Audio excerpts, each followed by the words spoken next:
যুক্তরাষ্ট্রের ৪৬তম প্রেসিডেন্ট হিসেবে ২০ জানুয়ারি শপথ নিতে যাচ্ছেন ডোনাল্ড ট্রাম্প। তার শপথ অনুষ্ঠানের অতিথি তালিকায় আন্তর্জাতিক সম্প্রদায়ের বিভিন্ন গুরুত্বপূর্ণ ব্যক্তিত্বকে অন্তর্ভুক্ত করা হয়েছে। তবে এই তালিকা নিয়ে আলোচনার কেন্দ্রবিন্দুতে রয়েছেন ভারতের প্রধানমন্ত্রী নরেন্দ্র মোদীর অনুপস্থিতি এবং চীনের প্রেসিডেন্ট সি জিনপিংয়ের আমন্ত্রণ। ডোনাল্ড ট্রাম্প চীনের প্রেসিডেন্ট সি জিনপিংকে অনুষ্ঠানে আমন্ত্রণ জানালেও এখনও তার উপস্থিতি নিশ্চিত হয়নি। চীনা নেতৃত্বের কড়া প্রোটোকল এবং আন্তর্জাতিক ভ্রমণের দীর্ঘ প্রস্তুতি পর্বের কারণে সি নিজেই অংশ নেবেন না বলে ধারণা করা হচ্ছে। তবে তার প্রতিনিধি হিসেবে ভাইস প্রেসিডেন্ট হান ঝোং বা পররাষ্ট্রমন্ত্রী ওয়াং ইকে পাঠানো হতে পারে। ট্রাম্পের হবু প্রেস সেক্রেটারি ক্যারোলিন লেভিট বলেন, চীনের প্রতি ট্রাম্পের নতুন প্রশাসনের উন্মুক্ত দৃষ্টিভঙ্গি এবং আলোচনার আগ্রহের প্রতিফলন এই আমন্ত্রণ। এটি মার্কিন চীন সম্পর্কের ভবিষ্যৎ দিক নির্দেশনা নির্ধারণে ভূমিকা রাখবে।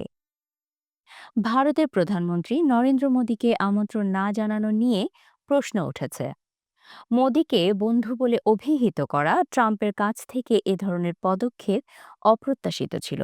তবে ভারতের পররাষ্ট্রমন্ত্রী সুব্রামানিয়াম জয়শঙ্কর এই অনুষ্ঠানে উপস্থিত থাকবেন বলে নিশ্চিত করেছেন।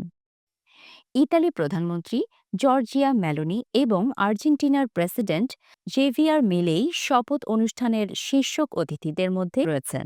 মেলোনি ইতিমধ্যে তার উপস্থিতি নিশ্চিত করেছেন, আর মিলেই গত মাসেই অনুষ্ঠানে অংশগ্রহণের প্রতিশ্রুতি দেন। হাঙ্গেরির প্রধানমন্ত্রী ভিক্টর আরবান আমন্ত্রিত হলেও ব্যক্তিগত ব্যস্ততার কারণে উপস্থিত হতে পারবেন না। ট্রাম্পের শপথ অনুষ্ঠানে উপস্থিত থাকবেন ব্রাজিলের সাবেক প্রেসিডেন্ট জোয়ের বলসোনারো, জার্মান রক্ষণশীল নেতা টিনো ক্রুপালা এবং স্পেনের ভক্স পার্টির নেতা সান্তিয়াগো আবাসকাল।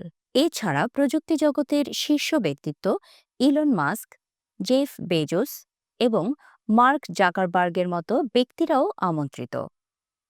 তবে আমন্ত্রিতদের তালিকা থেকে বাদ পড়েছেন ইউরোপীয় কমিশনের president Ursula von der Leyen, ফ্রান্সের মেরিন লা পেন এবং ভারতের প্রধানমন্ত্রী মোদির মতো নেতারা।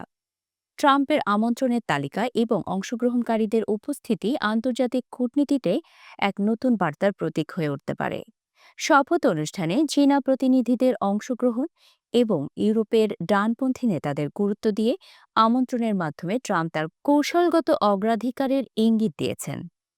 ২০ জানুয়ারি অনুষ্ঠানের মাধ্যমে ট্রাম্প প্রশাসন আনুষ্ঠানিকভাবে ক্ষমতা গ্রহণ করবে। অনুষ্ঠানে উপস্থিতির পাশাপাশি বৈঠকগুলোর মাধ্যমে ভবিষ্যতের কূটনৈতিক সম্পর্কের নতুন অধ্যায় শুরু হতে পারে।